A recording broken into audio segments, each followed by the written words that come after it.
is here. Now, broadcasting from the underground command post, deep in the bowels of a hidden bunker, somewhere under the brick and steel of a nondescript building, we've once again made contact with our leader, Mark Levin. Ben Show, Ben Ferguson filling in for the great one tonight, and it's always an honor to be filling in for the great one. We've got a lot to talk about. So let me recap for you tonight where we are with Rittenhouse. So they have stopped deliberating for the evening. Going to get nothing new. We now know that the scumbags on the prosecution purposely withheld video that many people believe now should immediately mean there is a mistrial. Some of that video has been shown in court. I'll give you the details on that coming up in just a moment. But before we get to that, I want to just remind you of how powerful the scumbag media actually is. Remember early on, Rittenhouse was not innocent until proven guilty, even though we saw video that, to me, showed me he was very much using his firearm in self-defense.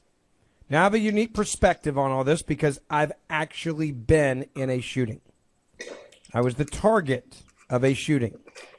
It was two people with guns against me. When you have a gun pointed at you, I can say this, you absolutely don't ask questions. You shoot back, or you shoot first, because when that gun is pointed at you, the intent is to kill you. You don't have time to negotiate with a bullet. You don't have time to negotiate with the person holding the gun. You don't have time to ask stupid questions, which liberals think you do, like, hey, is that thing loaded? Is there a bullet in the chamber? Are you just trying to scare me? None of that works. When I watched that video, there were people like, well, he shouldn't have been there in the first place. That doesn't mean you don't have the right to protect and defend yourself. There's a lot of people in this world that aren't in the places they necessarily, quote, should be. It doesn't mean that someone gets to kill you. Doesn't mean someone gets to beat you. Doesn't mean somebody gets to rape you. Imagine if we use that logic against a college girl or a high school girl that's out past curfew, maybe had a few drinks. You go, well, shouldn't have been at that frat party, and then you wouldn't have been raped. Can you imagine the outrage from the woke movement, the Me Too movement, the media, the leftists, the feminists, if somebody was stupid enough to say that? It's exactly the same logic they're using with Rittenhouse. Well, he shouldn't have been there in Kenosha, Wisconsin. Doesn't mean that someone gets to murder you. Doesn't mean someone gets to beat you. Doesn't mean someone gets to chase you in a mob. Well, he shouldn't have been there. Again, there are a lot of people that shouldn't be in certain places where things happen. Nothing good happens after midnight. I can hear it over and over again in my head when I was growing up from my parents, right? Don't be places you shouldn't be. But I can promise you this, my dad would never tell me not to protect and defend my life if it's somebody at one of those places that I, quote, shouldn't be, draws a gun on me, tries to attack me, assault me, kill me. Go through the list.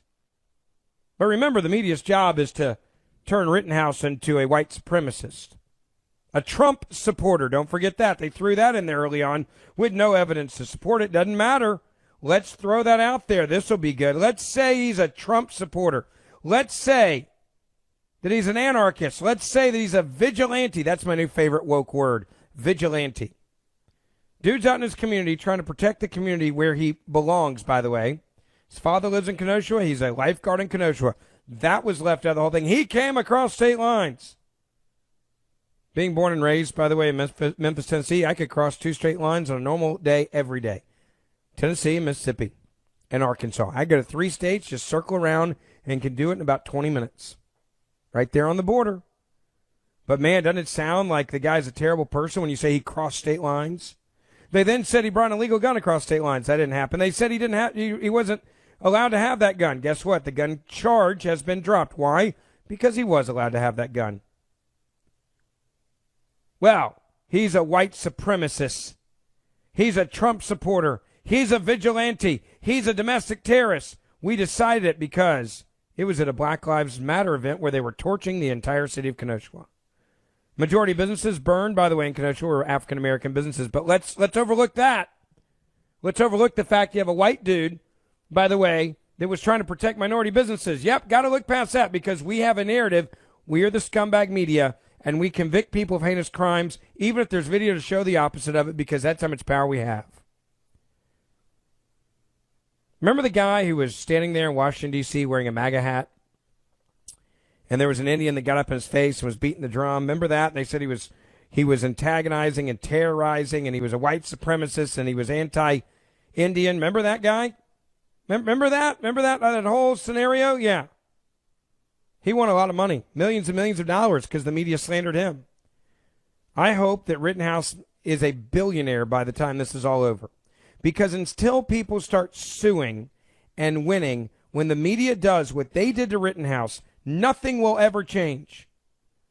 Because the media and the left, the woke mob in this country, they get to decide who is innocent and who is guilty based on the color of your skin, first and foremost. Based on the narrative that they decide is good to sell at that moment, first and foremost. They don't care if this kid burns at the stake. They don't care if he's a sacrificial lamb. They don't even care if he's innocent. Because the narrative was to divide and conquer in this country, right? Tell everybody a white guy with an AR-15 is a Trump supporter right before the election. Let's go. Don't forget, this is all about the election. If you weren't paying attention, let me remind you, it was all about the election. When did this happen? Last year in August. Why did they make it into such a big deal? They made it into such a big deal because they wanted to connect this kid and the video of him shooting people to Donald Trump and the MAGA community, the Make America Great terrorists, the bigots, the racists, the homophobes, because all they have to offer this country is name-calling. Prove me wrong. They don't have anything to offer right now with Joe Biden. Look at his approval rating, the lowest it's ever been. Lower, by the way, than at any point in Donald Trump's presidency. And Donald Trump had the media coming after him each and every day. Don't forget that. I'm going to play you the montage of the scumbag media, and every one of these people should be sued for what I'm about to play you. And every single one of them should have to pay up. Because the only way that we're going to correct the media is if we start suing when they get it wrong. A shooter, Kyle Rittenhouse, he murdered 2 people, by the way. Rittenhouse is basically what you would have had in a school shooter. He's a 17-year-old kid. He shouldn't have had a gun. He crossed state lines to supposedly protect property. No, he was going out to shoot people. Kyle Rittenhouse, the 17-year-old vigilante. Kyle Rittenhouse, a vigilante. Kyle Rittenhouse, the armed teenage vigilante. A 17-year-old vigilante, arguably a domestic terrorist, picked up a rifle, drove to a different state to shoot people. Kyle Rittenhouse, a guy who's deeply racist, went with weapons to a Black Lives Matter protest looking to get in trouble. He did. He murdered a couple of people. Rittenhouse, the 17-year-old kid, just running around, shooting and killing protesters. You see the 17-year-old who was radicalized by Trumpism, took his AR-15 to Kenosha and became a killer. By the way, I just have to go back to the last thing you just heard there. He was radicalized. Let me just back this up. This is MSNBC, right? NBC News saying this. I'm going to play it right after Joe Scarborough. There is no indication that this dude's a Trump supporter. There's no indication he was radicalized by Donald Trump. In fact, there's no indication he was radicalized by anything. He was in a community trying to protect the community and trying to protect businesses, predominantly African-American businesses, from being burned down. Help clean up that city from what happened the day before, the night before, and the night before that. The idea that he's been radicalized by anything is absurd because he hasn't been radicalized by anything. In fact, if he was radicalized by anything, we would have heard about it from the scumbag prosecutors in the trial. And they didn't even say that anyone tried to radicalize him because there's nothing to back it up. This man deserves to get sued, and so does MSNBC for allowing this on their airwaves. You see the 17-year-old who was radicalized by Trumpism, took his AR-15 to Kenosha and became a killer. Became a killer. There it is. We've decided we're the media. Somehow this is Donald Trump's fault. I don't know how, but we'll just say it anyway. Does it have to make sense? Nope. Doesn't have to make sense. I was doing my podcast this week about this exact topic. And I said, I want you to really think about how far we have gone off the reservation and allowed so few to have so much power in the media that they can literally destroy your lives. And they can have it where you could lose your life.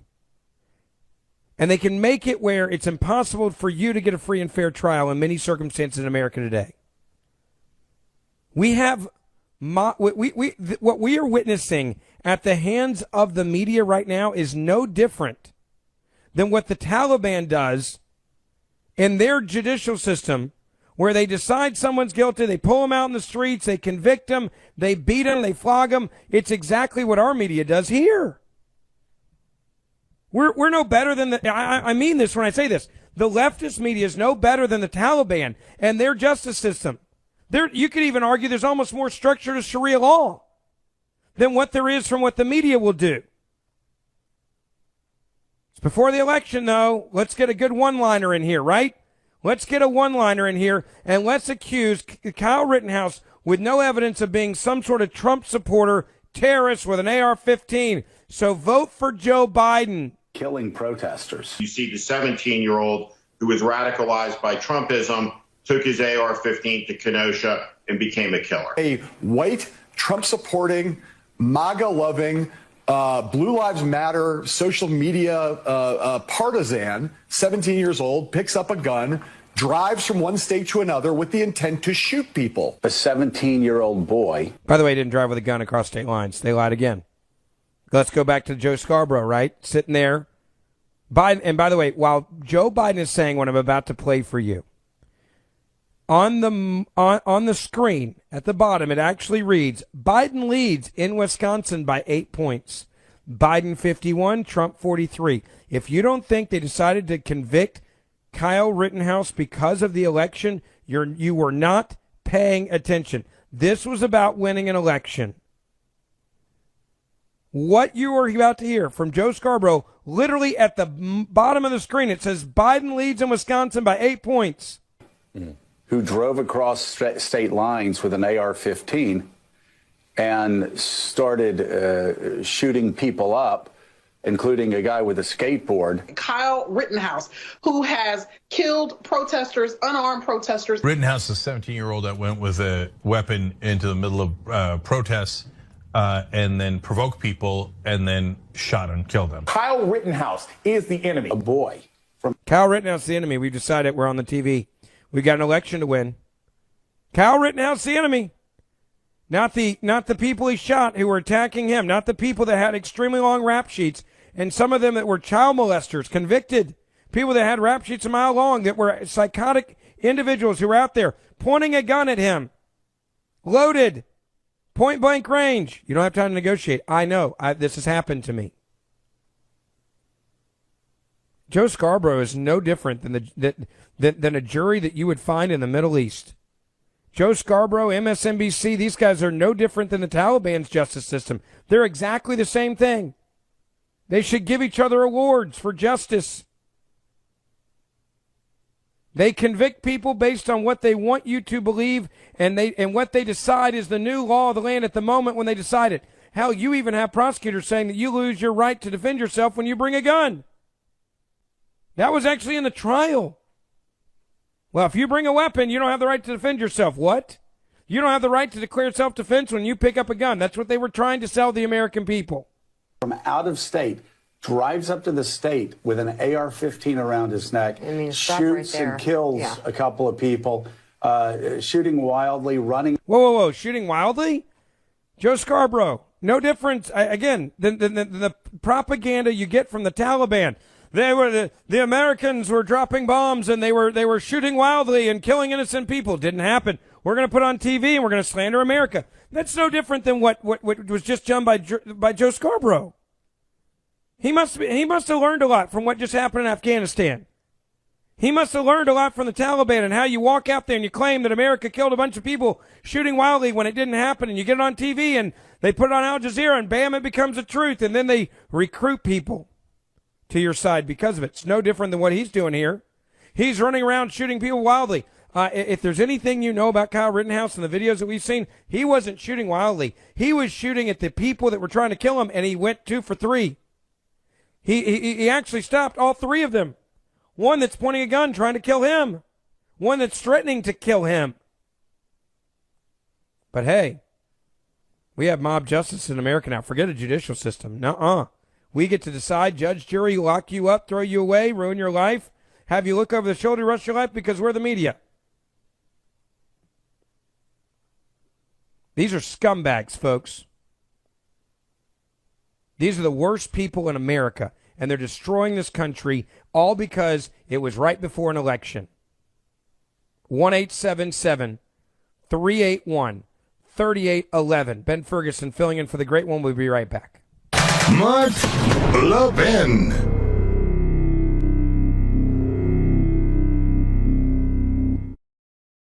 Well, that didn't take long. Welcome back. It is the Mark Levin Show. Ben Ferguson filling in for the great one. So we got now the blue check marks coming after me on Twitter right now because I, Ben Ferguson, compared MSNBC's Joe Scarborough to nothing more than a Taliban-like PR institution firm. Yes, I said it. When you're a scumbag and you're willing to ruin a 17-year-old's life, and you tell people that he is a terrorist, a domestic terrorist, you tell people that he's running around shooting at people wildly, you are no different than the Taliban's media PR person. He must have learned from them and what they were doing in Afghanistan. You walk out there, you decide someone's guilty regardless of what actually the facts are, and then you convict them and you say, off with their head. How is the media in America any different with Rittenhouse? You know, it sucks that we live in a country right now where this media, as tiny as they are, has this much power. It sucks.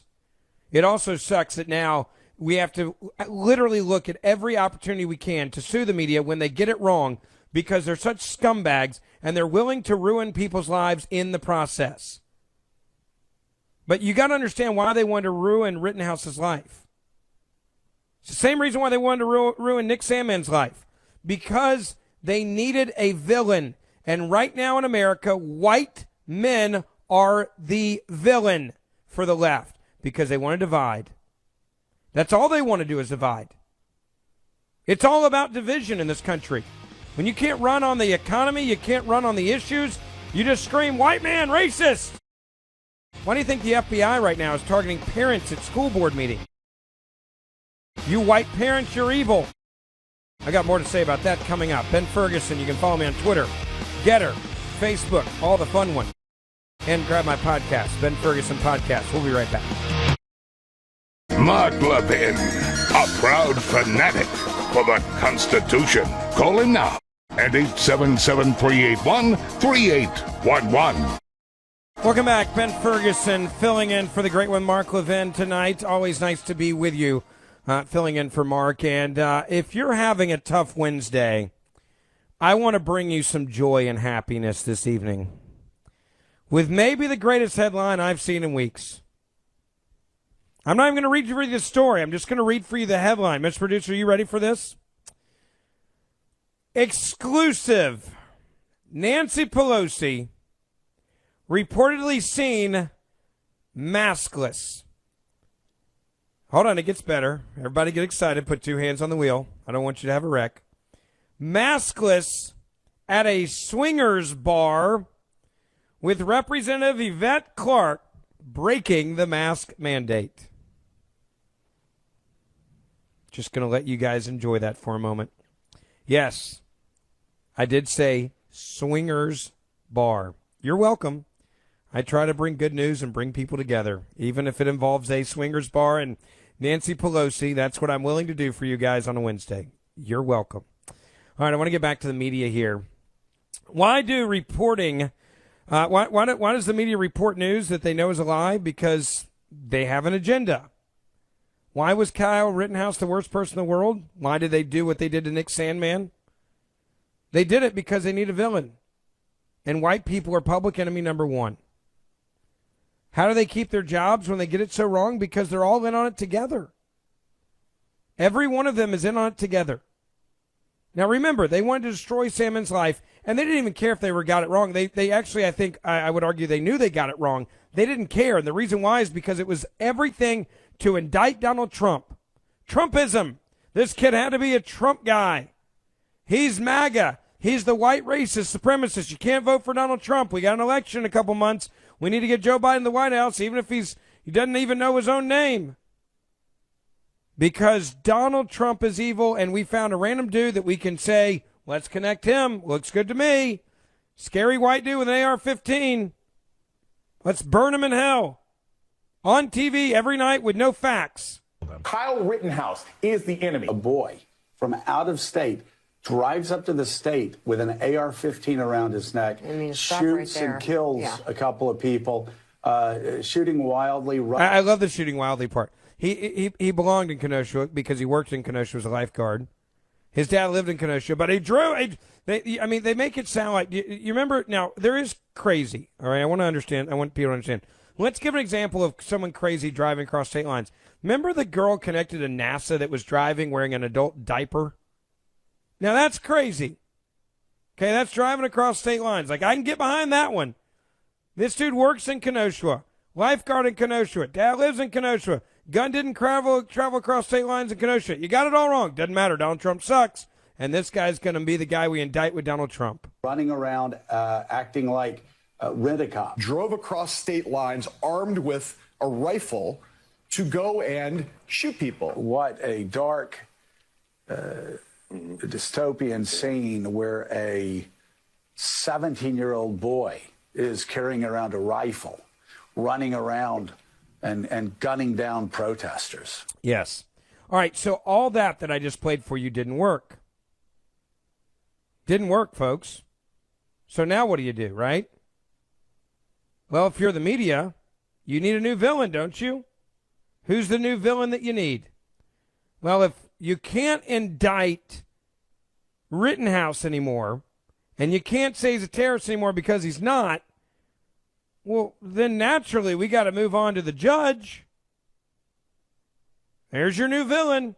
Oh, we got a white judge. We got a white judge that loves America. We got a white judge that has a ringtone connected to loving America, the same country that he swore to defend the Constitution.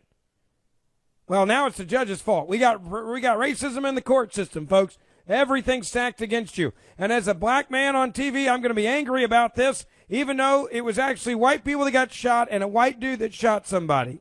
Oh, it gets better. Listen. I don't see how anybody can say that this judge is not biased and is not leaning in a certain direction. I think that the behavior of the judge in totality is the problem. This judge is an absolute joke. He's been a joke from the very beginning. Clearly, this guy has biases that are affecting the administration of this case. I completely agree from my observation that the judge is entirely biased. The judge is making it pretty much impossible for the jury to actually consider all the facts and come up with a verdict where justice will be served. You've tweeted and talked about the fact that the judge is racist, and you think that impacts how he is managing this trial. He has made a series of decisions. Each one perhaps may be individually defensible. By the way, I love this. Everyone talking that you've heard, virtually everybody's black.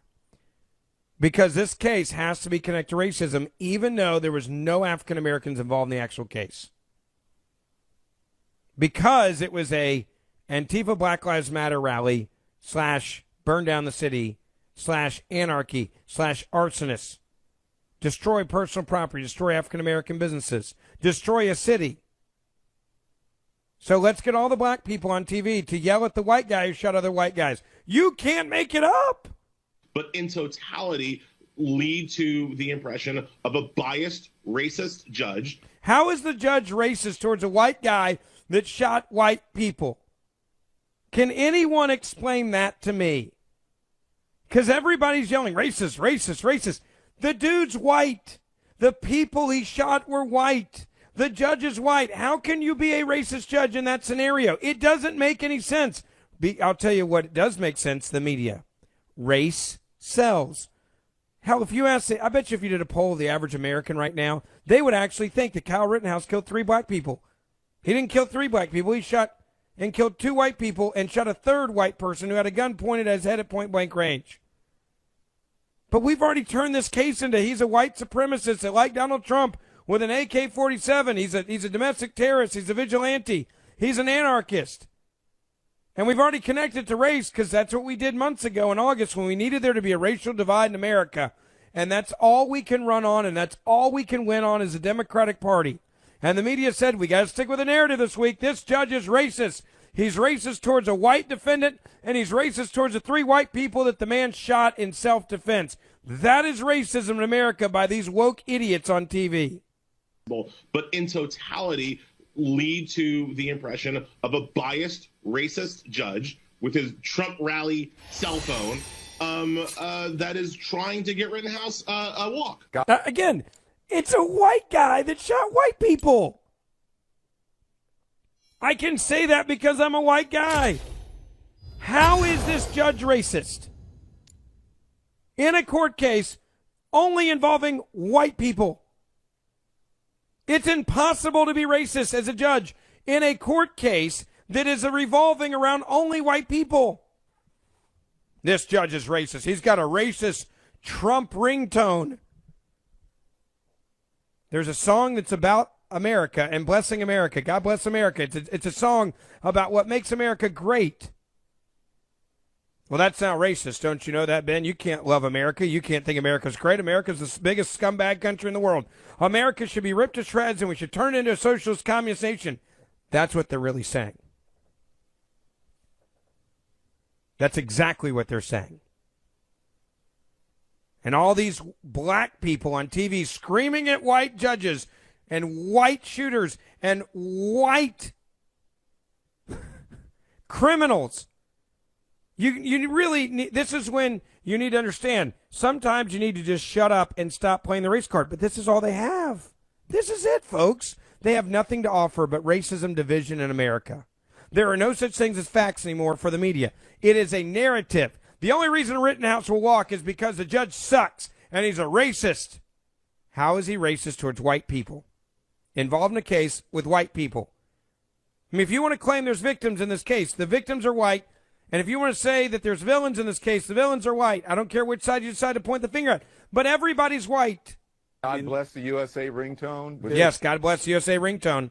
God bless the USA ringtone is racist, folks. Don Lemon said so on TV. Is the Trump rally theme song. It appears that this judge is auditioning for the cameras and looking for his next gig on Fox News. He sounds like he's watched too much Bill O'Reilly. I mean, he's acting like Archie Bunker in there. When the judge asks the entire room if there are any veterans here, and demands that the entire room clap for a veteran, and the one veteran in the room happens to be the expert witness coming forth to testify on behalf of Kyle Rittenhouse, that's an example of a pretty biased courtroom. By the way, I love this. It's Veterans Day. You got a judge who's doing this court case around Veterans Day and wants to honor the veterans in the room, and now that means he's a racist, biased judge. The guy talked about the lunch order. I don't get it.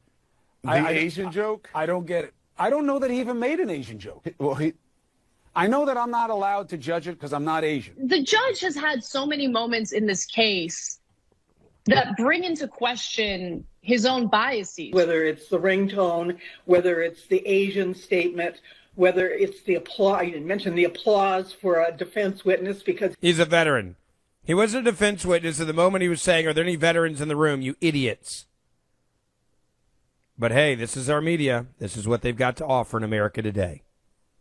This is it. He was a veteran. Those things really impact people's feeling that this is a courtroom that we can have trust in. This guy, maybe, legally he's right about things. I've been listening to the legal folks, but certainly his demeanor, the way he speaks to the prosecution, the way he looks at Kyle Rittenhouse like it's his grandson. That's my favorite line. Maybe he's right on the legal part, but the way he's acting is wrong. Because it hurts my feelings. Like, I know I'm listening to the legal experts, and they're telling me that he's probably right. Right? I mean, Don Lemon's like, well, I mean, I know the law says he's right, but still, I think he looks at Rittenhouse like he's his grandson. That's your argument? So let me get this straight. What do you want to be in the courtroom if you listen to the media and what I just played for you in this montage? Because they've already burned Rittenhouse to the ground. That didn't work, so now they got to move on to the judge. They got to burn him to the ground. And if that doesn't work, then what's left? I guess only African-American judges in America? No white judges allowed. No God bless America allowed. No pride in America allowed. If you actually take a step back and think about it, that's exactly how you get communism, folks. Maybe, legally he's right about things. I've been listening to the legal folks. But I love this. Maybe the judge is legally right, but it hurts my feelings. Yeah, I don't like the judge because he hurts my feelings. He's telling the things I don't want to hear. I wanted to believe that this guy like Trump, I wanted to believe the Rittenhouse killed a bunch of people. I wanted to believe that he wasn't acting in self-defense. I wanted to believe that no one was attacking him. I wanted to believe that the people shot were black, even though they were white. And I want to believe that this judge is racist because the only thing we have to offer in America today is total division. Certainly his demeanor, the way he speaks to the prosecution, the way he looks at Kyle Rittenhouse like it's his grandson. I mean, come on, America.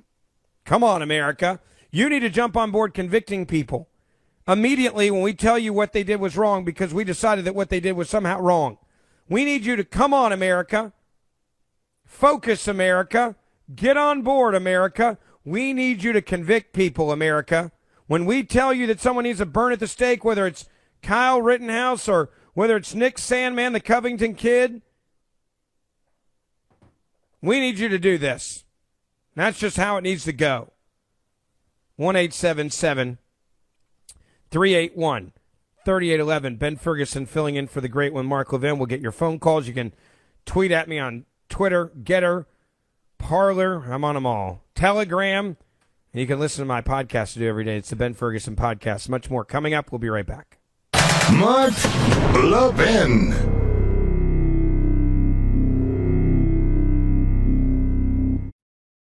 All right, welcome back. It is Ben Ferguson filling in for the great one, Mark Levin. Nice to be with you tonight. And if you just joined us, we are talking about the Rittenhouse trial. You know, the Associated Press also, who's supposed to be totally unbiased, is shocked that the judge was willing to defend Kyle Rittenhouse during the murder trial. They said it's unfair. The judge acted partially towards Rittenhouse, even though in America, the defendant is supposed to be innocent until proven guilty. You may even ask the question, what makes a fair trial now? I mean, Rittenhouse was slandered by the entire media, said he was a white supremacist. That never even came up in the trial. You want to know why? Because they didn't have any evidence to show he was. The defense, and they were scumbags.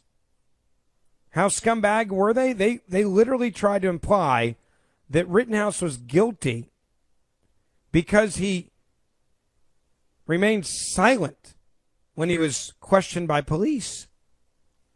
When you get arrested for anything, they tell you this is how important it is. You have the right to remain silent. That's how important it is in the American judicial system. Anything you say can and will be used against you in a court of law. They're literally reminding you to shut up until you get a lawyer, which is exactly what Kyle Rittenhouse did. And then they try to look at the jury and say, well, a guilty man doesn't talk and an innocent man would.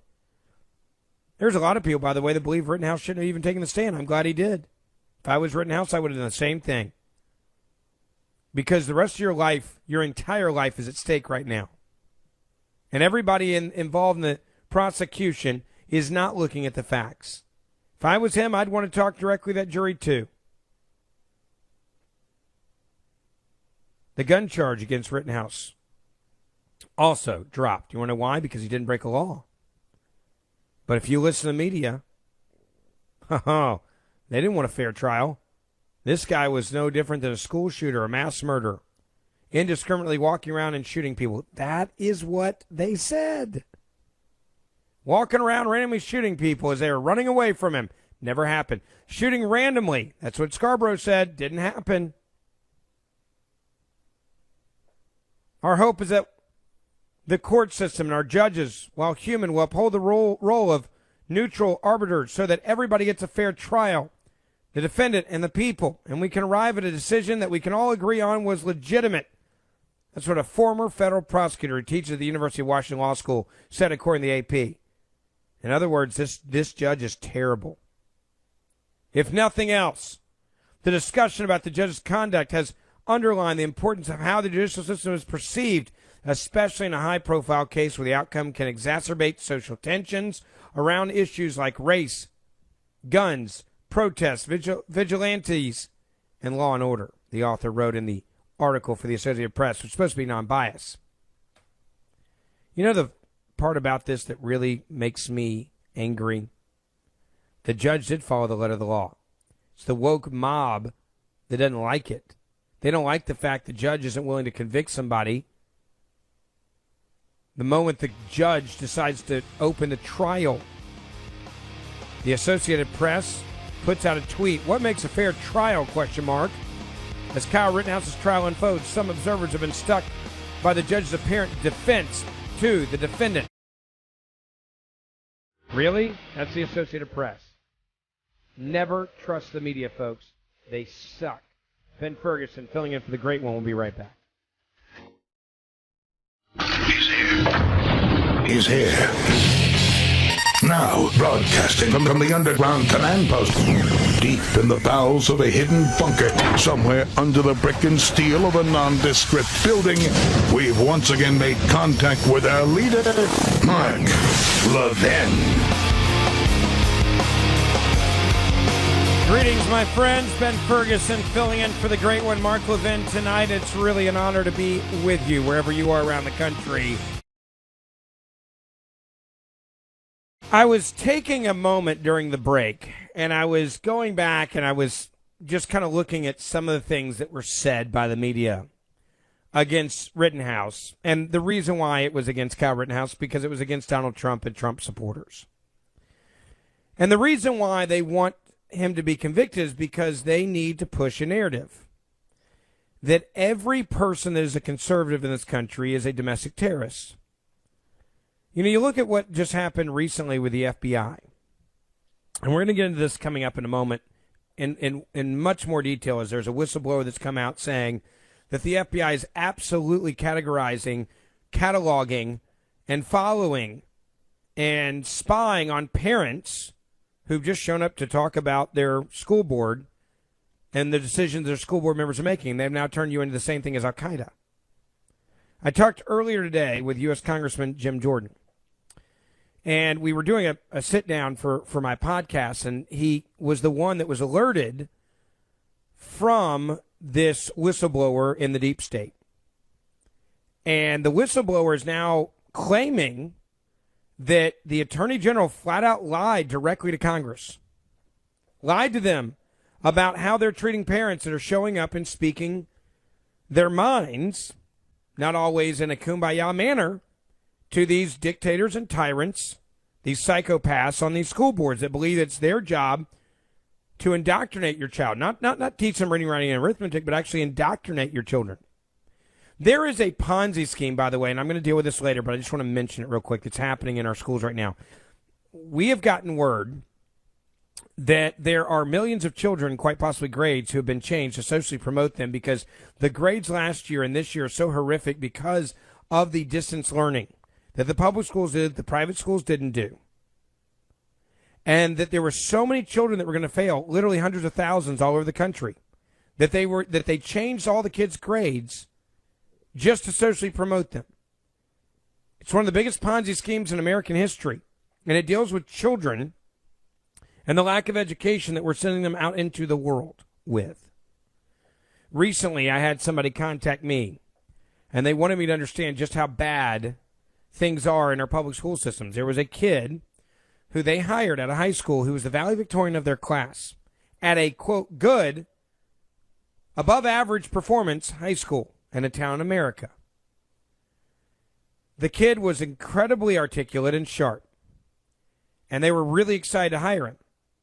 But they realized the kid was having some problems with communication via email and communication and writing skills. And the kid wasn't being lazy. The kid wasn't not trying. He wasn't applying himself. It wasn't like he wasn't applying himself. And so the owners of the company decided to have him tested. He came back at a 4th grade writing level. How the hell does a kid in our public school systems in America today come back with a 4th grade writing level, I should say, and graduate valedictorian of his class at a above average public high school in America? How does that happen? I can tell you exactly how it happens. It's called a Ponzi scheme. They don't give a crap about educating your kids. They care about indoctrinating your children. The school board threat tag that's been put out there, and this whistleblower is now claiming that the FBI is tracking parents for what they have decided is harassment. You showing up, having a sign, holding it up, that is harassment. That's what we are up against in this country right now. It's what's happening in real life in America today.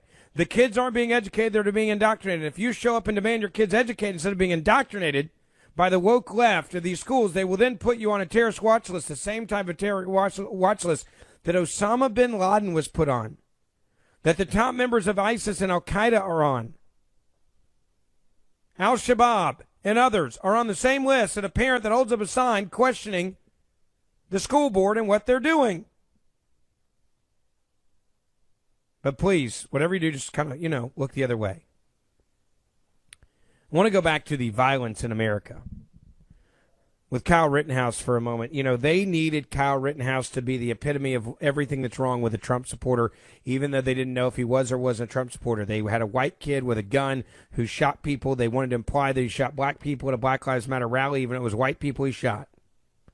And they want America to be so fearful of people that are conservative, people that voted for Donald Trump, that you would run away from that because you're afraid that they're going to come kill you. Now, January the 6th was another example of this, the fake insurrection. No guns were used by the protesters. What they did was wrong. I want to make that clear. So that's since day one. But it was not an actual insurrection. What you saw in Afghanistan was an insurrection, by the way, when the Taliban took over the entire country, using guns, right? Killing people, dragging them out the street, hanging them. That's a real insurrection, taking over the, America and our bases and everything that we left behind, having military parades with our equipment. That's an actual real insurrection. What happened to the Capitol wasn't. But they want you to believe that everybody that's a Trump supporter supported the people on January the 6th. Now, I've got something I want to play for you. It's all Democrats. I'm going to play for you. All Democrats actually calling for violence. And members of the media that we have put together cheering on the violent left every step of the way. This has been going on now since Barack Obama was in the White House. If you think Republicans are the threat to America, you're not paying attention.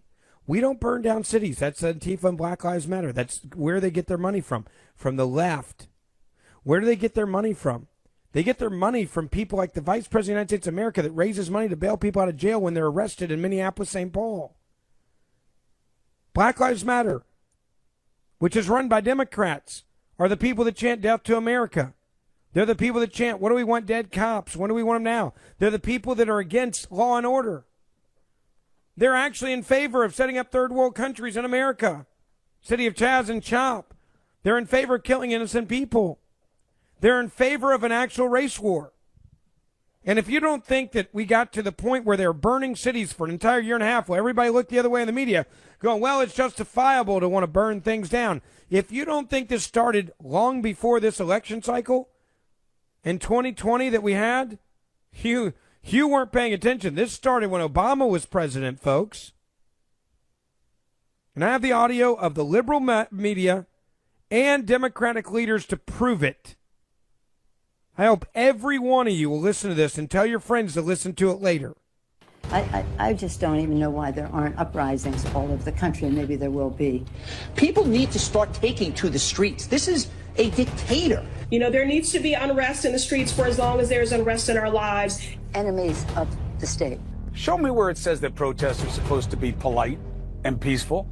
Do something about your dad's immigration practices, you feckless. When they go low, we kick. How do you resist the temptation to run up and wring her neck? The biggest terror threat in this country is white men, most of them radicalized to the right. I thought he should have punched him in the face. I said, even if you lost, he insulted your wife. Yes. He came down the escalator and called Mexicans rapists and murderers. He said, well, what do you think I should have done? I said, I think you should have punched him in the face and then gotten out of the race. You would have been a hero. I'd like to punch him in the face. I said if we were in high school, I'd take him behind the gym and beat the hell out of him. Punch some people in the face! When was the last time an actor assassinated a president? They're still going to have to go out and put a bullet in Donald Trump, and that's a fact. Look as his character is stabbed to death. Where is John Wilkes Booth when you need him? I have thought an awful lot about blowing up the White House. A Missouri state senator is under investigation by the Secret Service after saying she hopes President Trump is assassinated. I will go and take Trump out tonight. And if you see anybody from that cabinet in a restaurant, in a department store, at a gasoline station, you get out and you create a crowd. And you push back on them. And you tell them they're not welcome anymore, anywhere. And sadly, the domestic enemies to our voting system and our honoring our Constitution are right at 1600 Pennsylvania Avenue. They're not going to stop before Election Day in November, and they're not going to stop after Election Day. And that should be, everyone should take note of that on both levels, that this isn't, they're not going to let up, and they should not. If you think we're rallying now, you ain't seen nothing yet.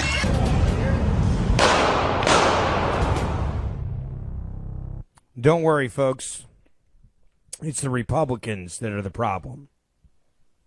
Everyone that I just played for you, every single one of those leaders at the highest level of our government saying what they just said, and every one of those members of the media cheering on the violent left every step of the way. You got to punch him in the face. Wilson. So this is a political commentator on TV, part of the Lincoln Project, saying they're still going to have to go out and put a bullet in Donald Trump, and that's a fact. Somebody did a play, and on TV they're like, look at his character referring to Donald Trump being stabbed to death. Another woman, where is John Wilkes Booth when you need him? Madonna the singer. I have thought an awful lot about blowing up the White House. Anybody investigate her? Of course not.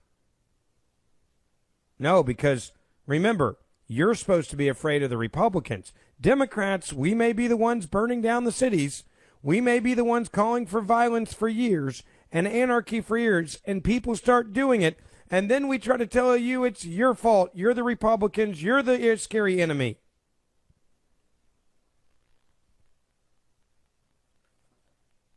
Prove me wrong in anything I just said. I dare you.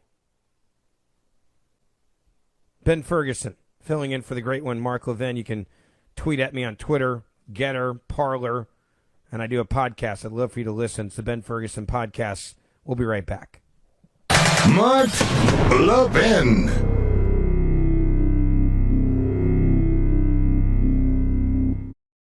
So, I love when you guys interact with me on social media, and somebody just sent a message on Instagram. I got to read this one to you. Ben, you're wrong. The media did not get anything wrong in the Rittenhouse trial. You're just defending a white supremacist. I dare you to prove to me, insert, get ready to get your AWS kicked. I dare you to prove to me anything that the media said about Kyle Rittenhouse that was untrue. Okay, let's start. You ready? Claim number one. I'm going to give you 4 of the best claims. Number one claim that the media said over and over again, I played it for you earlier, was that Rittenhouse crossed the state lines with his gun to go to Kenosha and the protests. What do we find out in the jury trial that has been agreed upon by both sides? The gun was kept in Kenosha. He did not take it across state lines. That's what you call a lie. Let me just kick you in the tail again. The claim by the media was this: Rittenhouse has few or no ties to Kenosha. How dare he drive across state lines? You know what's funny? The guy whose arm he, quote, vaporized, I'm quoting the guy whose arm got vaporized, who was trying to kill him, he actually drove twice as far to Kenosha, but didn't cross state line. Anyone want to talk about that? No, of course not. Also, he is a felon, convicted felon, wasn't allowed to have that gun. Apparently, none of the liberals care about that. I mean, why is everybody freaking out over Gage? The guy's got an illegal firearm. He's a convicted felon, felony burglary, probation violation, illegal weapon. Then he assaults somebody with an illegal weapon, and what happens? Kyle Rittenhouse shoots him in the arm. No one wants to talk about that. Nope. Back to the claim. Rittenhouse has few or no ties to Kenosha. Rittenhouse was, this is a fact from the testimony in the trial. He was a lifeguard in Kenosha, Wisconsin at the time. And his father lived there. Yeah, that's me kicking your AWS again. Here's another one for you. The media's claim that Rittenhouse was an outsider and did not understand law enforcement. Right? This guy's a vigilante. This guy's an anarchist. This guy's a rent-a-cop. This guy's, some sort of anarchist. Vigilante is a new woke word for racist, right? You put the two together, they work, right? What's the truth? Rittenhouse was a police explorer for the Graysdale Police Department. He was a cadet for the fire department, and he was a certified lifeguard. But yes, please, keep slandering the guy, right? Keep lying about him. I just kicked your ASS again. Let me give you the fourth one. You're welcome. Rittenhouse shot people as they ran away. Nope. Prosecution witness confirmed that Rittenhouse shot him when a pistol was pointed at Rittenhouse's face. That would be that Gage, Gross Cruzquez, whatever the hell his last name is. Yes, there you go. Don't send me crap on social media that's stupid and think I'm not going to back it up. Joseph Rosenbaum, by the way, convicted felon, sex offender, level 3 offender, failure to maintain registered sex offender status. Why was he killed? Because he was trying to kill Rittenhouse. Anthony Huber, convicted felon, assault and battery, domestic abuse, false imprisonment, illegal weapon. Why was he shot? Because he was trying to kill Rittenhouse. Those are the attackers of Rittenhouse. Man. But remember, Rittenhouse is a racist. He killed 2 white people, shot another one. He's a racist. Judge is racist. Everything's racist. Everything's racist, even though the only people involved are actually white people. That's the best part of all this. 1-877-381-3811. Let me get to some of your phone calls now. Miss Producer, where do you want me to go first? Let me go to Greg. Welcome. You are on the Mark Levin Show. Ben Ferguson filling in. Hello. Hello, sir. It's very nice to speak with you. What I wanted to talk about was the fact that I'm a 52-year-old white guy. I'm an HVAC technician. Okay, I fix people's air conditioners. Been doing it all my life. And I've worked with all kinds of people of color, Hispanics, African American, whatever you want. Lately, because of the Democratic Party's issues over the last maybe year or so, I have been noticing just resentment from people that I never used to see it before. We all used to work together. We're all trying to make money. And the Democrats Party... Greg, you're explaining exactly what I've been saying tonight. Their only thing they have left is to divide this country based on race and to try to conquer based on division and race.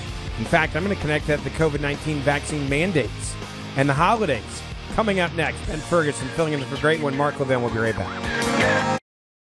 All right, welcome back. It is the Mark Levin Show. Ben Ferguson filling in for the Great One, Mark Levin. It's nice to have you with us tonight. And if you just joined us, we are chatting right now about the Democrats' plan to divide this country solely based on the issue of race. The media is playing the race card in the Rittenhouse case as it falls apart, because they want you to believe that he is some sort of vigilante that was out there trying to kill black people, when in fact, the only people involved in the case are white. They now want you to believe the judge is a racist in a case where it's only dealing with white people, because this is what we got to do in America.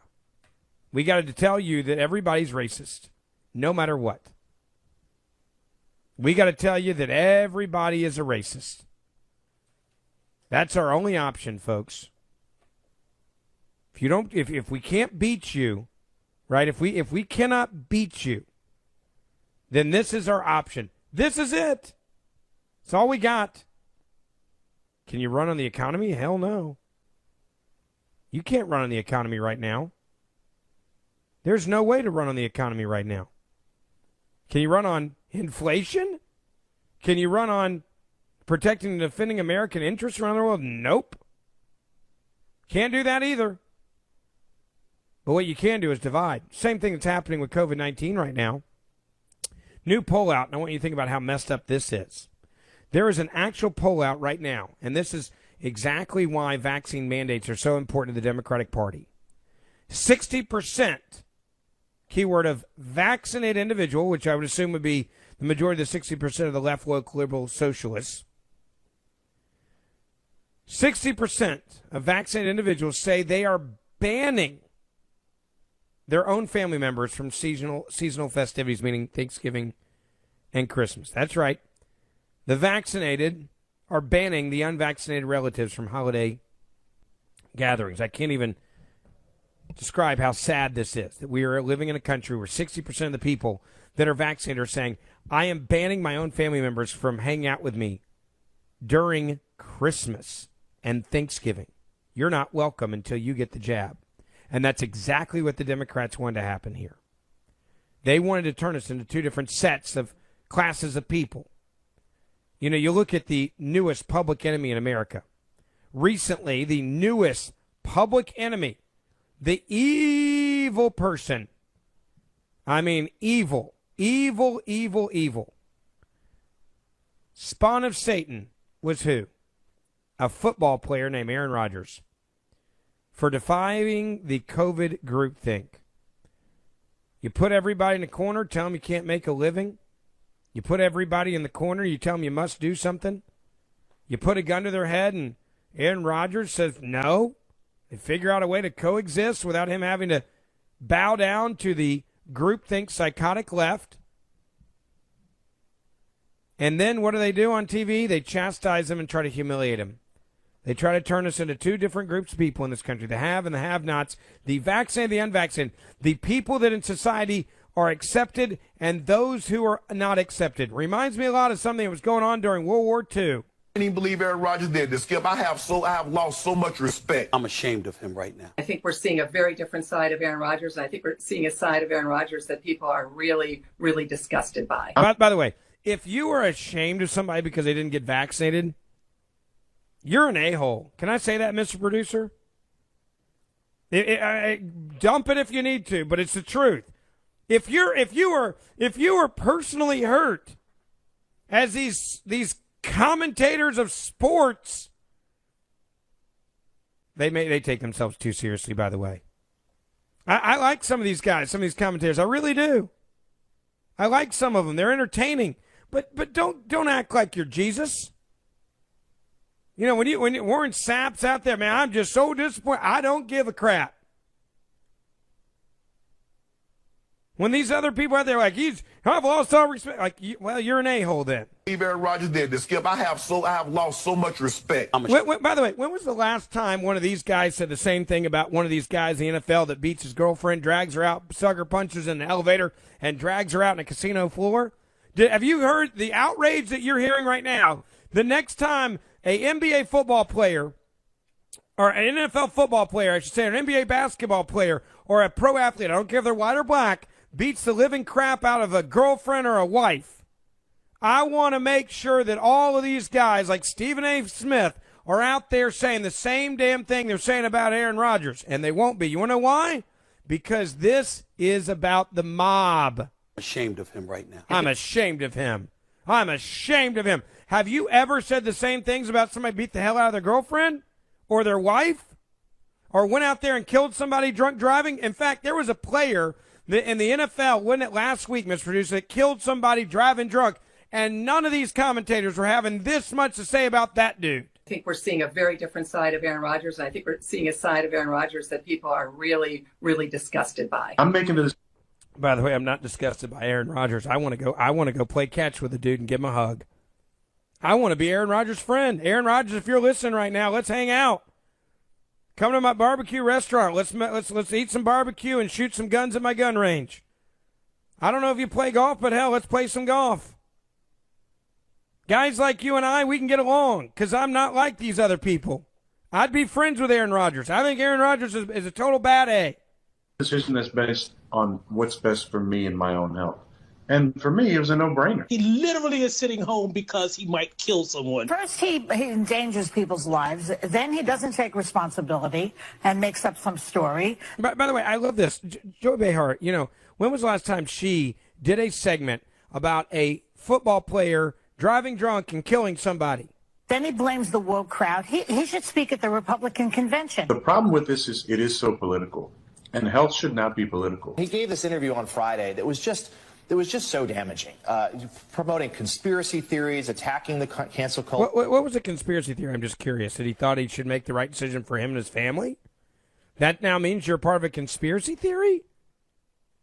This guy on MSNBC, you're an a-hole. In the woke mob, saying how Joe Rogan was his expert analysis. While he says he talks to Harvard MDs about stuff, it was Joe Rogan that really guided him. He took stuff that is for horses. Ivermectin is a cattle dewormer. Sorry, folks, that's what it is. By the way, it's not its primary use. Primary use, you idiots, is in humans. Got a Nobel Peace Prize. You want to know why they're obsessed with destroying anybody else's ideas on how to treat COVID-19? Let me just give you the new headline today. New headline today about this. Again, just want to throw it out there. They're making like millions of dollars an hour off of this stuff. Just so you know. Millions of dollars off of these vaccines. Just so you know. This is what's happening, just so you know. The amount of money that they're making is undeniable. That there are people out there that will do everything that they can possibly do to make sure that nothing else gets in the way of their vaccine. It's vaccine only. Why do you think the Biden administration is planning an imminent booster expansion for all adults where you could lose your vaccine status in this country if you don't do what they tell you to do when they tell you to do it? There's a reason why, folks. Pay attention. You want to know how big the profits are? Pfizer, BioNTech, Moderna now making $1,000 profit every second. You can't talk about ivermectin because there's $65,000 every minute of every day that's being made in profits from Pfizer, BioNTech, and Moderna. Combined profits of $65,000 every minute of every day with their highly successful COVID-19 vaccines. Ivermectin, got to be a horse dewormer, can't be used on humans. Got to shut that one down. Why do you think they went after hydroxychloroquine so much? 2 reasons. Donald Trump mentioned it. Must be the worst thing in the world. 2, we can't get in the way of what we want to sell you. By the way, I got the vaccine. I'm not anti-vax. I'll tell you why I got the vaccine. My dad got COVID last year when there wasn't a vaccine. Almost died. Went in the hospital for weeks on end. Was on oxygen for months on end. I have asthma. I made a personal decision with my doctors that I trust, and I decided to get the vaccine. And that doesn't mean anybody should force me to do it, and it doesn't mean any of you should go get it. Goes back to personal choice. But this media going to war against Aaron Rodgers, a football player? Come on, man. Come on, guys. You want me to take you seriously? You guys don't go after football players that kill people. Come on, man. Embarrassment was going to begin as soon as he pointed out Joe Rogan as one of his touchstones of his critical thinking. I'm going to critically think about what's best for my own health. I'm not judging anybody else. What we've got today with this interview is a public figure spreading misinformation. Aaron Rodgers is comfortable sitting down for 50 minutes and spewing verbal diarrhea that we can all react to. It is a devastating prospect, the ramifications of what this guy is doing and what he's saying. He sounds like a crackpot. Have they talked? Sounds like a crackpot. Let's discredit him at all costs because we're the experts, even though none of us speaking right now are actually doctors. Because we've decided to regurgitate what we have decided is the truth, and everybody else and what they believe or say must be crackpot stuff. It's how you divide America and how you win elections. It's all the Democratic Party has to offer. If there's anything I've learned through this COVID and these mandates, it's this. I'm making friends, folks. Aaron Rodgers, we'd be friends. Joe Rogan, we'd be friends. I'm finding out people that I like that I just, by the way, I'm vaccinated and I like these people. Because I believe that freedom actually means having the freedom to choose what's best for you and your family. Not having, a dictator like Joe Biden and the tyrants of his administration telling me what I have to put in my body. It doesn't work that way for me. And when you have a woke mob media going after Aaron Rodgers the same way that they're going after Kyle Rittenhouse, you got to step back and go, why are they doing it, folks? because they're trying to divide us into two different groups of people in America. Those that have privileges and freedom based on what you do, that they tell you have to do, and those who are going to be silenced and shut down in society and that are not welcome. Talked about exercise, a healthy diet, like eating real food, drinking water, taking vitamins, vitamin D deficiency, and what that causes in the body. No, there hasn't been any of that. I think that was a rant that went off the rails several times, divorced from reality at almost every turn. You came across as a national embarrassment. Do you think Aaron Rodgers set the dumb jock stereotype back? I'm going to have the best immunity possible now, based on the 2.5 million person study from Israel, that the people who get COVID and recover have the most robust immunity. For him to perpetuate that, I guess it just shows us that he doesn't care. I'm an athlete. I'm not an activist. So I'm going to get back to doing what I do best, and that's playing ball. Oh, no, not anymore. They're going to be rooting for you, my friend. They're going to be rooting for you to fail. They want you to go out as a national embarrassment. You're hurting American. People are going to die because of you, and we're going to prove it. That's what they're saying. You just set athletes back centuries as dumb jocks. We're going to lay it all at your feet, not because a bunch of idiots out there that actually do stupid things that are athletes every day. No, they've never done anything to put the dumb jock mentality out there. No, it's Aaron Rodgers' fault now. 1-877-381-3811. Ben Ferguson filling in for the great one. I'd love to keep up with you on my podcast, Ben Ferguson Podcast. I do that every day. We'll be right back. Mark Levin.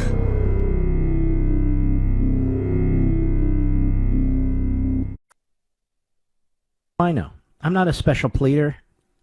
But why don't you get the hell off his back? Get off his back. Well, he lied, says Terry Bradshaw. Well, he lied. He shouldn't have lied. He hurt the league. He hurt the league. Oh, no, let me tell you something. The league is beyond repair. The league hurt itself with Kaepernick and all the other anti-Americans taking a knee. That's right, I said it. The league has hurt itself. Trust me on this. Aaron Rodgers, well, he lost. Trying to give you your rights only if you do what they tell you to do. Let me get to your phone calls. I'm going to go to Rob in Cleveland. Welcome. You are on the Mark Levin Show. Ben Ferguson filling in. Hello. How are you today? Good, sir. How are you? Thanks for taking my call. Absolutely. I'm good. So I was talking about a few things before, and then you kind of brought up the Aaron Rodgers thing, and I just want you to be aware you technically are fake news right now. And before you hang up or get mad, you keep telling people that everyone's getting mad at Aaron Rodgers for not getting the vaccine, correct? I think it's two-part. I said it earlier. I said people were angry because they wanted to force him in the corner, and he decided to not do it and went along with it by saying, okay, fine, or implying that he was vaccinated when he really wasn't because he felt like he had no choice.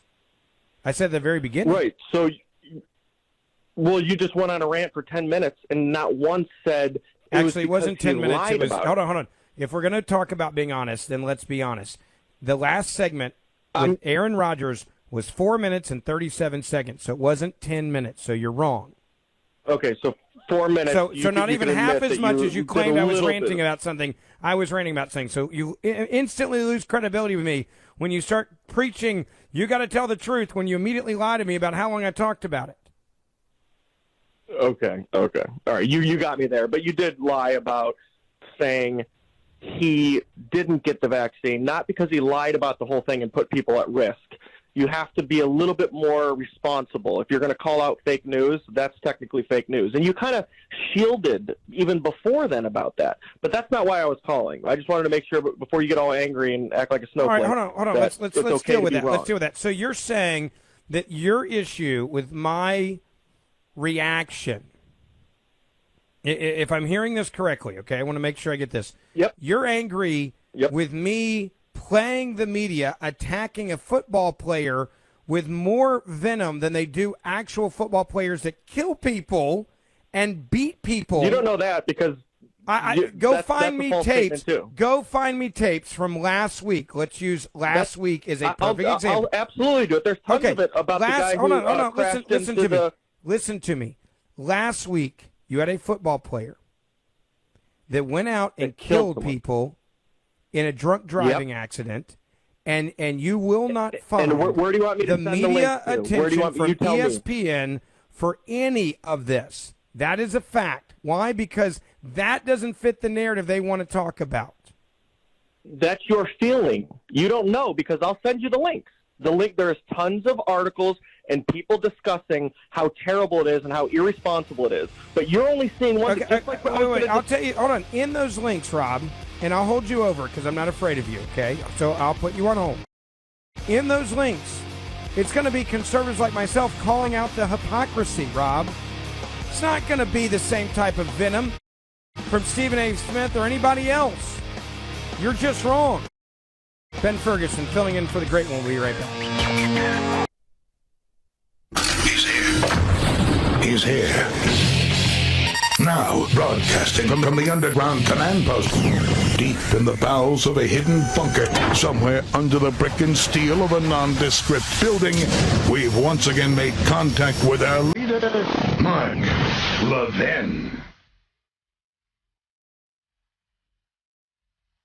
Welcome, it is the Mark Levin Show. Ben Ferguson filling in for the great one tonight. So nice to have you with us.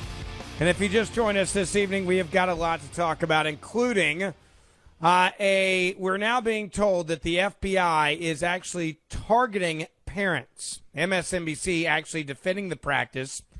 Disgraced FBI agent on MSNBC earlier, Peter Strzok, defending the practice of targeting parents who actually show up to voice their opinions. Yes, to voice their opinions. That's all they did. Just voice their opinions about what's going on at schools. That is disgusting. Yes, you should be angry by that. The fact that we are now doing this to parents in America today and turning them into the same thing that we say about domestic terrorists, which is insane. It's what we're doing, though. Every single one of you should be furious over this. You should be incredibly angry over this. And for good reason, you should be angry. This is the division in this country. You stand up and you stand up for your kids, you're a terrorist, you're a domestic terrorist. The FBI will, in fact, watch you. We will monitor you. We will treat you like you are a terrorist.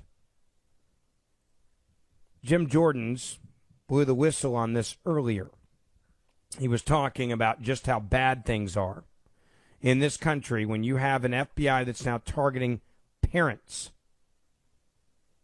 This is the new normal now, right? Target parents. They're public enemy number one.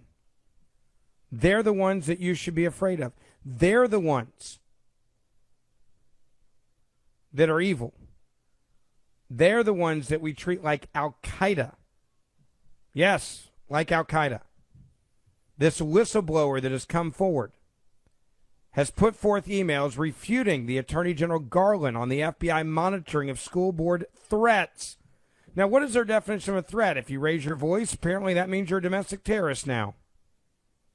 Yeah, means you're a domestic terrorist if you just raise your voice and talk about why you're so angry about what the school boards are doing in America.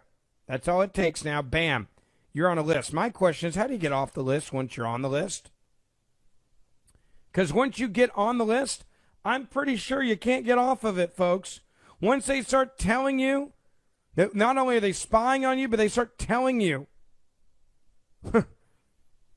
that you should be treated like a terrorist, and we have a list, and we know that the Attorney General was lying to Congress when they did it. Let's just go through that list. Listen to U.S. Congressman Jim Jordan. Madam Speaker, as we speak, the FBI is treating parents as terrorists. The Department of Justice is getting ready to pay people $450,000 who illegally entered our country, and Democrats in Congress later this week plan to spend $2 trillion more, which we all know will only exacerbate the already 30-year high inflation. And what are they doing today? censoring a member for a cartoon. You got to be kidding me. You have got to be kidding me. The attack, what scares me most about all this is the attack that we have seen on the First Amendment over the last year from the left, from the Democrat Party. They're attacking moms for standing up and speaking at a school board meeting. They're stopping Americans. There are still places in this country where a full congregation cannot meet on a Sunday morning, stopping Americans from exercising their First Amendment freedom of religious rights. Stopping forever, the Speaker of the House stopped Americans from petitioning their member of Congress to redress their grievances, wouldn't even let them in their own capital. And now here we go again, censoring speech. The most fundamental liberty we have is our right to speak, our right to talk, our right to communicate, and they're going after that today because they don't like freedom. You can see it. They don't like it. This is wrong. We know it's wrong. What they're doing to our colleague, Mr. Gosar, is wrong, and I hope they will have second thoughts and we will vote this down. He was referring to them censoring a conservative who put out a cartoon, which everybody then freaked out over, saying that it was a threat against people and we should immediately shut up about it and they should immediately be silenced. Now let's go back to the evidence real quick.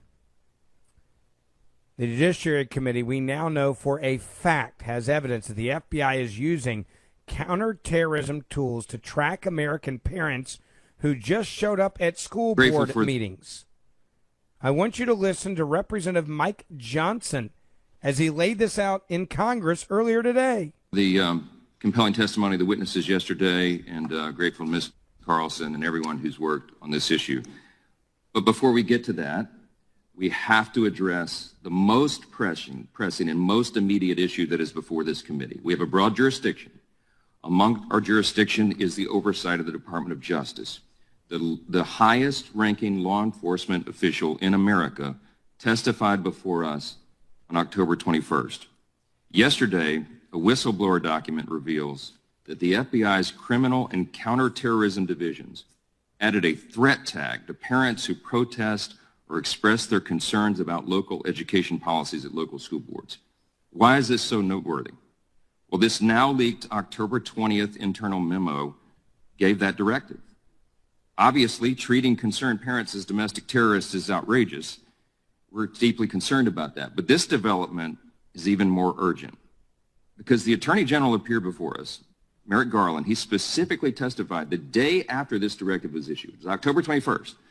He said repeatedly and under oath that the Department of Justice is not targeting parents. In fact, as Ranking Member Jordan said just a moment ago, here's just one quote from his testimony. He said, Attorney General Garland said in his own words, "I cannot imagine any circumstance in which these parents would be labeled as domestic terrorists." But this disclosure from the DOJ whistleblower calls into question the accuracy and the completeness of that specific testimony. Did the Attorney General mislead us? Or did he actually not know what the two largest divisions of the Department of Justice are doing about one of the highest profile issues in America today? There are only two possibilities here. He's either dishonest or he's incompetent. And either scenario is of great alarm to the American people. I have a letter that I sent to him November 2nd following that hearing because one of the issues that he was not forthcoming about was his family's financial interest in the very issue that he directed the Department of Justice to go after. And I said in this letter, by any objective measure, your answers to very simple and direct questions during our hearing were inadequate. And it is thus our obligation as the Judiciary Committee to again request information to determine whether you met your ethical obligations as our country's top law enforcement official when you issued that October 4th memorandum, where he sicked the Department of Justice, U.S. attorneys and FBI agents on parents for showing up and engaging in their First Amendment right to weigh in on their children's curriculum and what's happening. Let's be clear about something here. You now have the FBI's counterterrorism unit specifically, the same unit that went after Osama bin Laden, Khalid Sheikh Mohammed, the mastermind of 9/11, the bombing at Times Square,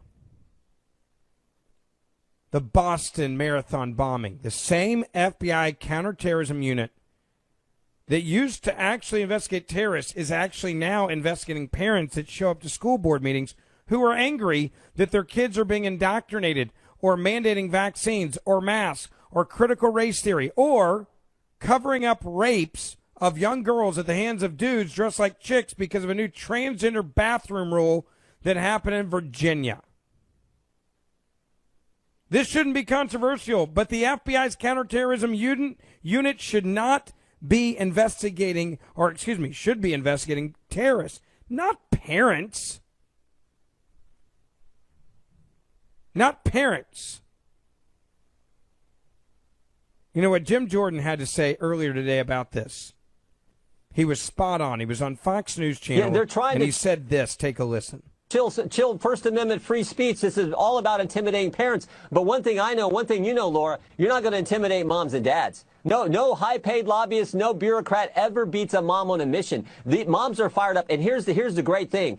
Courage is contagious. We saw it in Virginia. One mom stands up, one dad stands up. Pretty soon it's a whole community, and they're saying, not with my kids. That is what is so wrong about this. And you're exactly right. The idea that this guy, Merrick Garland, was the smartest man on the planet, had to be on the Supreme Court, is such a crock. And the American people see. We saw him testify in front of our committee 3 weeks ago. He didn't even know there was a press release that accompanied his memo on October 4th, and that press release talked about getting the National Security Division, the Counterterrorism Division, involved in this effort. That is frightening. He didn't even know it, or if he did know it and misled us, that's even more wrong. So he better come back in front of our committee and be willing to answer some tough questions about this, and he should stop this process right now.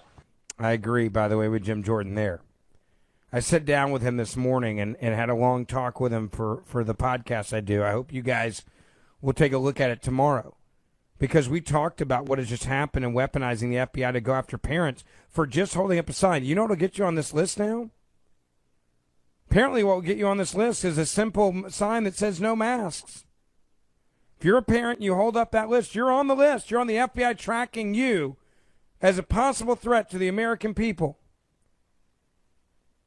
The Federal Bureau of Investigation has set up a process that tracks parents and what they perceive as threats against school board members and teachers and those that are organizing on social media sites like Facebook, moving to implement a Justice Department directive from Garland that some law enforcement officials and Republican lawmakers say could improperly target parents protesting local education policies. You think?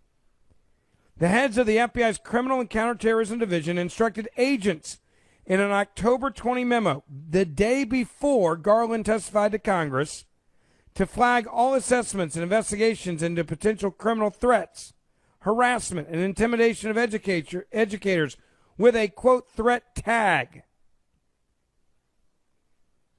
which officials said would allow them to evaluate the scope of the problem.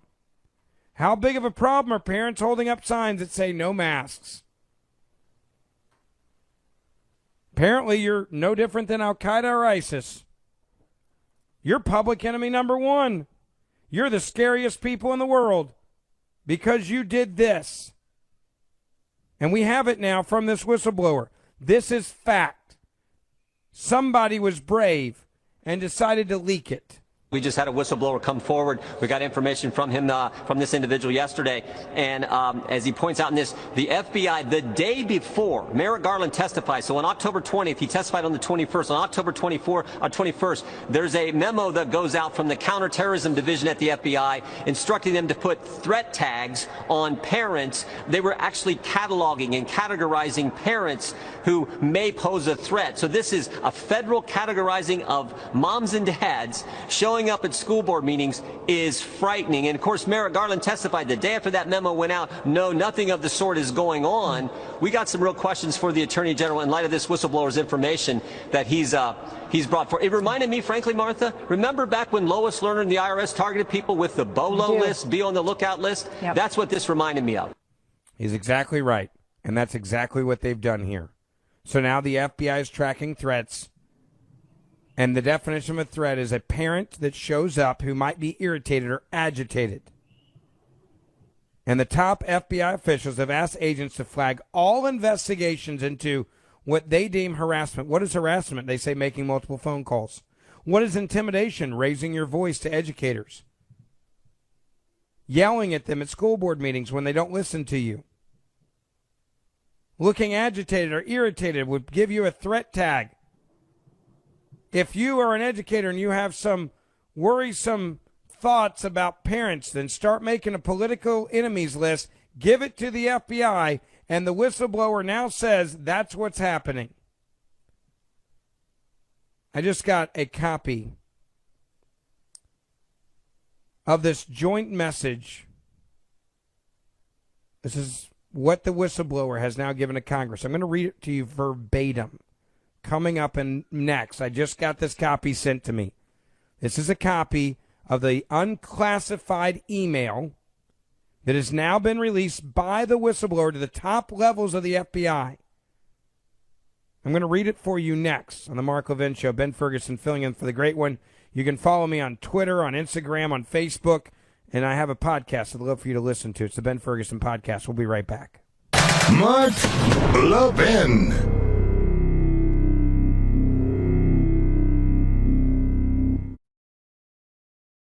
Congratulations, Washington, D.C. You did it. Their murder rate has hit a 16-year high. Guess what? It's all run by Democrats. Good job, America. You did it. America, again, Washington, D.C. is supposed to be the greatest city in America. It's the home of our capital, the White House. You did it. Democrats run the city, and the murder rate is just at a 16-year high. Congratulations. So proud of you. You're doing great work there in D.C. Something else I just need your help on real quick, and you guys, I'm giving you free political advice here, okay? Everybody please stop talking, I beg of you, about replacing Kamala Harris. Okay, can we all stop? I know there's apparently talk on Capitol Hill about the mechanics of a confirmation hearing to fill the VP vacancy because Kamala Harris, in theory, is no-diving approval numbers, and there's all these reports of strained relationship between Biden and Harris. Number one, I know that's not true. You want to know why? Because Joe Biden couldn't remember long enough what happened yesterday if he's actually doesn't like Kamala Harris. I'm not even sure he knows Kamala Harris is the vice president. Okay, but stop talking about this, please. Okay, please. Please, I beg of you, stop it. She is the greatest gift to the Republican Party right now. You want to keep her. We need her so badly to stay the vice president. If I could start a GoFundMe page to keep her in office, I would. Like, we want her to not get kicked out, okay? So next time a pollster calls you, don't say you hate Kamala Harris. Say you love her. Okay, let's just fake them out. You get called, tell them you're a Democrat. Tell them you think Kamala Harris is better than Joe Biden. Because she is the gift that keeps on giving. Every time she cackles, another Republican gets elected. It's like in what's the Christmas holiday movie where the bell rings and the angel gets her wings? Come on, Mr. Producer, help me out here. No, what's his? You know the one. You're killing me, Mr. Producer. Every time a bell rings, it's a Wonderful Life. Yeah, it's every time she cackles, a Republican gets elected. I love Kamala. Everybody say it with me. We love Kamala. Ben Ferguson filling in for the great one, Mark Levin. We'll be right back. This is America's Constitutional Convention. The Mark Levin Show. Call in now. 877-381-3811.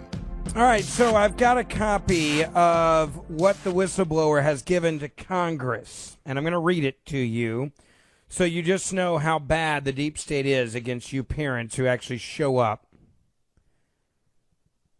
and talk to your elected officials, your school board members, about them not educating your kids but trying to indoctrinate your children. A joint message, it reads, from the Criminal Investigative Division of Counterterrorism Division, Federal Bureau of Investigations, FBI.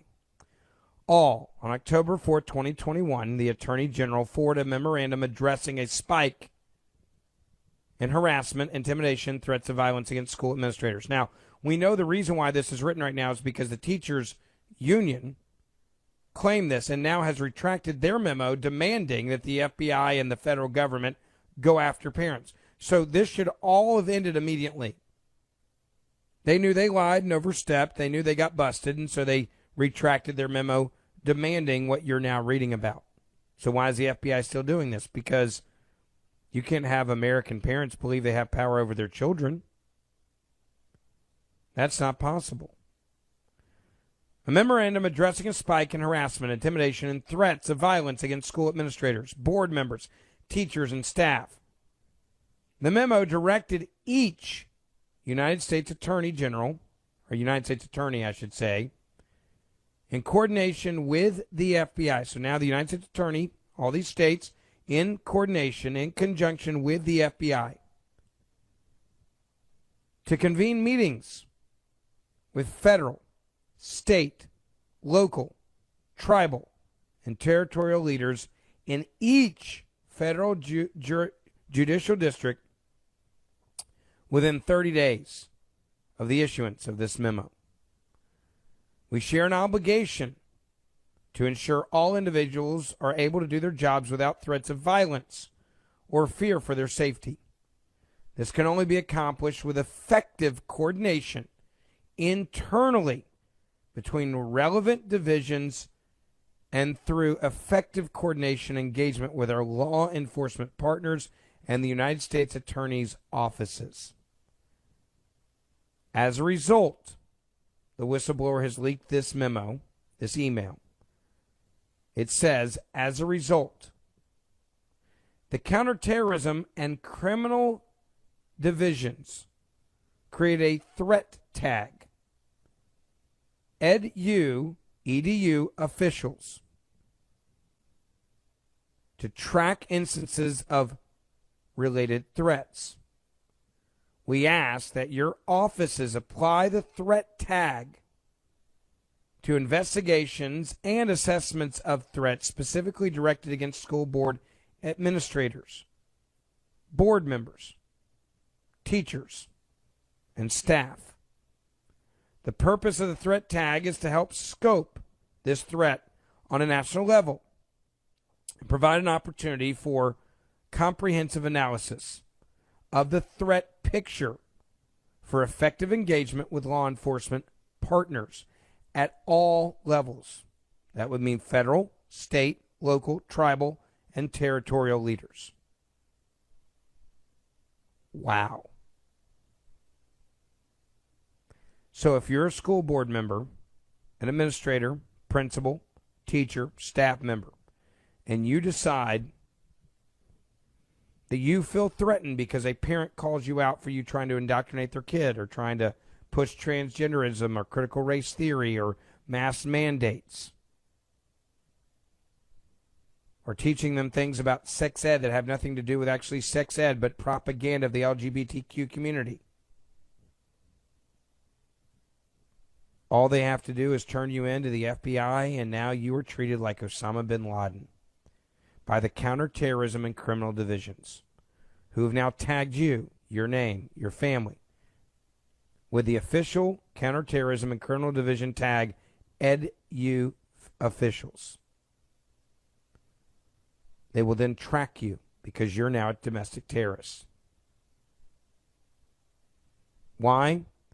To provide an opportunity for comprehensive analysis of the threat picture for effective engagement with law enforcement partners at all levels. When evaluating potential threats, we ask that you attempt to identify the following. Is there a federal nexus? A. B. Are there potential federal violations that can be investigated and charged? Question mark. C. What's the motivation behind the criminal activity?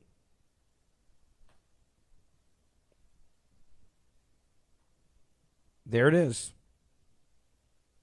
You are a domestic terrorist if you show up and raise your voice. You make a sign. You try to get someone recalled. You try to tell people that a person shouldn't be elected again. I mean, you run against a school board member. Are you now a domestic terrorist? What if you don't win? Hell, what if you win? Are you a domestic terrorist? Are they going to monitor you forever? Just asking for millions of Americans, parents out there. You know, don't run for Congress right now. There's plenty of other people that want to do that. You want to get involved? Take back our schools. because that's where all this indoctrination is happening. You want to have an impact in this country? Take back every single school board position. I don't care if you have a kid in that school or not. In fact, I would use that as a qualification too, Ron. Hey, my school sucks so much I won't even send my kids there, but I'm willing to fix them. Run on that platform. Hey, I'm a retiree and I'm tired of being around a bunch of dumb A's in America, so I decided to be on the school board to fix that problem. Do you have any children at the school? No, thank goodness I don't. That's why I'm running. So that in case I ever do have kids, I can actually send them to the school I'm paying to fund right now as a taxpayer. You're a retiree and you want to have a difference and make a difference in society? Forget giving to charity right now. Actually show up at your school board and run. This is where we can change a country. Democrats figured it out decades ago. They figured out that if you take over school boards, you can indoctrinate an entire generation and turn this country into a socialist or communist country in a matter of moments. You can do it in one election. You just indoctrinate people to hate America. Tell them they should be ashamed of this country. Tell them they're the worst country in the world. That's all you got to do, folks. That's it. It's that simple. Hate America. Despise America. America's the worst place in the world. Game over. That's all it is. That's all you got to do. 1-877-381-3811. And anybody gets your way, turn them into a domestic terrorist and put them on a watch list. Don't be intimidated by this, folks. I'd say it's a badge of honor to be on this list. It means you're an involved parent. If being an involved parent means I'm a domestic terrorist, then fine, put me on the list. Happily, I'm good with that. Let's go. I'm tired of people being afraid. I'm ready to fight back with the facts. I'm ready to fight back and say to these people, no, I'm not going to be afraid of you. I'm not going to let you manipulate and dictate what I can and cannot say about my child's education. Me being angry because you're indoctrinating my kid does not mean I'm a domestic terrorist. And everybody that turns in parents for being these, quote, domestic terrorists, let's be clear, that's who you need to vote out. These are the people that you need to get rid of. 1-877-381-3811. 1-877-381-3811. Let me go to Scott on line 6. Welcome. You are on the Mark Levin Show. Ben Ferguson filling in tonight. Hello.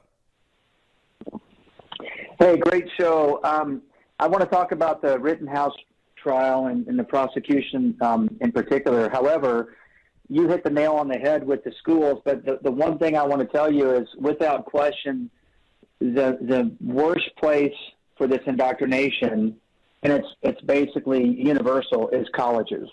And the high schools, you see they're trying to sneak through this stuff, but it doesn't work as well because the kids are home.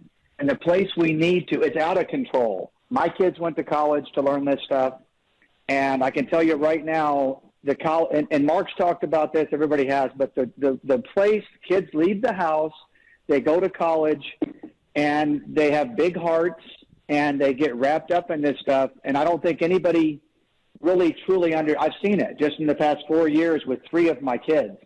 And it's a problem. So I'm glad you're talking about it.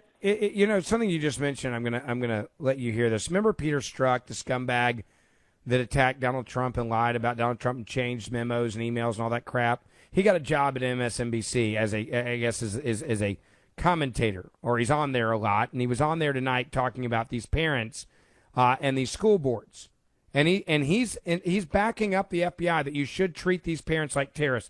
Listen to this conversation on MSNBC. This is how much they hate you and how afraid they are that conservative parents are going to actually stand up and take back these schools that have been taken away from us, and now they're using as indoctrination factories to hate America, and they're teaching your kids to do it. Listen to this. Pete Strzok, it's a pleasure to get to ask you about stories about Russia or Iran or international terror threats. It is bizarre to have you here to ask you about the FBI having to protect school boards in America. How does this land inside the FBI? Well, I think, Nicole, the first thing is people need to step back and say, who in their right mind would oppose law enforcement looking into threats of violence against teachers? Just that proposition that anybody would be opposed to that anybody would have a concern whatsoever about that is mind-boggling.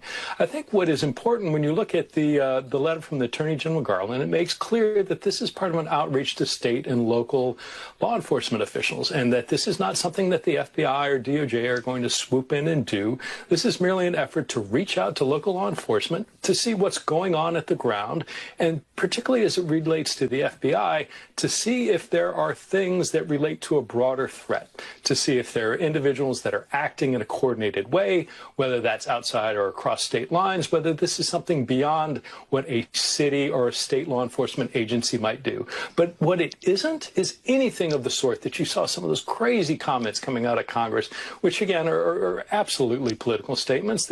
I love this. They're absolutely political statements. You guys took a memo, and remember, it's a whole farce that the FBI is trying to protect teachers and school officials because they're not a bunch of threats against them. The only reason why this even became an issue is because the most powerful teacher union, which has retracted their memo, said, we want you to start attacking parents and spying on parents and shutting down parents. That's what they wanted to do. Okay, that's what they wanted to happen here. Understand that. That's what this was about. They even said they got it wrong after they were publicly shamed. They got it wrong, and everybody knows they got it wrong. Everybody knows they're a bunch of scumbags. And after they were proven that this was nothing more than a political a request, right? A political request to silence parents that they didn't want to hear from, they retracted it, and the FBI is still going with it. They're still moving forward with it. Why are they still going forward with it? And why is Peter Strzok saying what he's saying right now? It's because he believes that you are public enemy number one. That's why he's saying it. That's why they're putting this propaganda on MSNBC. He's saying no one should be against this. The people that wrote the memo requesting that you guys look into it and treat parents like domestic terrorists have retracted it. So why are you still moving forward? Because you hate parents that have an opinion that's different than yours, and therefore you want to put them in jail and silence them. That is what tyrants do. Couldn't be further from the truth. And I think what you see in the AG's letter is something that is very consistent with the FBI's mission to understand whether there is a broader sort of criminal activity going on. This is not targeting First Amendment protected speech. This is not targeting parents who are going to school board meetings and protesting. Yes, it is. That's exactly what the letter said. The memo that was sent that then made all this kick up out of nowhere said exactly what you just said it didn't say. And that's why the memo was retracted, because people were so embarrassed by the damn memo that they realized how stupid it looked, and they decided, okay, we need to back off of this. It's a bad move. We overstepped our bad, and now we've got egg on our face, and we need this to just kind of quietly, just kind of go away. Don't tell me that this isn't politically motivated, when the memo was clearly politically motivated about attacking concerned conservative parents that were showing up at school board meetings. And you want to talk about honesty and integrity? Peter Strzok, aren't you the guy that changed things and lied? And now you're an expert on TV? Come on. Ben Ferguson filling in for the great one, Mark Levin. We'll get your phone calls, 1-877-381-3811, 1-877-381-3811. You can follow me on Twitter, Instagram, Getter, and my podcast, Ben Ferguson Podcast. We'll be right back. Mark Levin.